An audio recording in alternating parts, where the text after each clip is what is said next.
আমার বন্ধুরা, মুমিন যদি হন তাহলে এই হাদিসটা ভালো করে শুনে যান।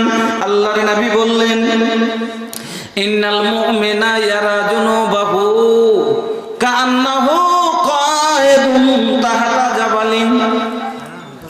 ইন্নাল মুমিনা ইয়ারা জুনুবাহু কান্নাহু কায়েদুন তাহতা জাবালিন ইয়াখাফু আন ইয়াকা আলাইহি ওয়া ইন্নাল ফাজিরা ইয়ারা জুনুবাহু কাযবাবিন মাররা আলা আনফিহি। আল্লাহর নবী বলছেন, মুমিন যারা হবে, মুমিনের কাছে যখন কোনো গুনাহ হয়ে যাবে, মুমিন নিজকে কিরকম অনুভব করবে।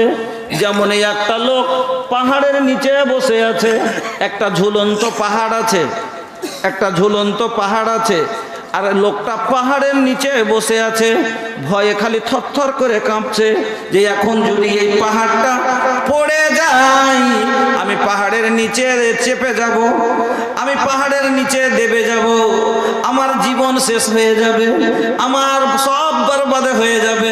এই জন্য লোকটা খালি ভয়ে কাঁপছে, লোকটা খালি ভয়ে কাঁপছে। পাহাড়ের নিচে যে বসে আছে তো ভয়ে কাঁপছে যে কি হয় না হয়, এক্ষুনি হয়তো পাহাড়টা পড়ে যাবে আমার উপরে আর আমি মরে যাব, এই জন্য ডরে কাঁপছে।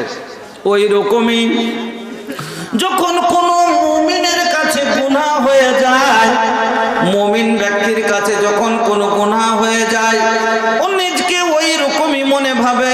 নবীজি বলছেন, ওই লোকটার মতোই মনে ভাবে যে আমি এখন গুনহার পাহাড়ের নিচে, এই আমার মাথার উপরে গুনহার পাহাড়, এই অবস্থাতে যদি আমার মরণ হয়ে যায়, এই অবস্থাতে যদি আমার মরণ হয়ে যায়, আমার আখিরাত নষ্ট হয়ে যাবে, আমার ভবিষ্যৎ নষ্ট হয়ে যাবে, পরবর্তী জীবন আমার বরবাদ হয়ে যাবে।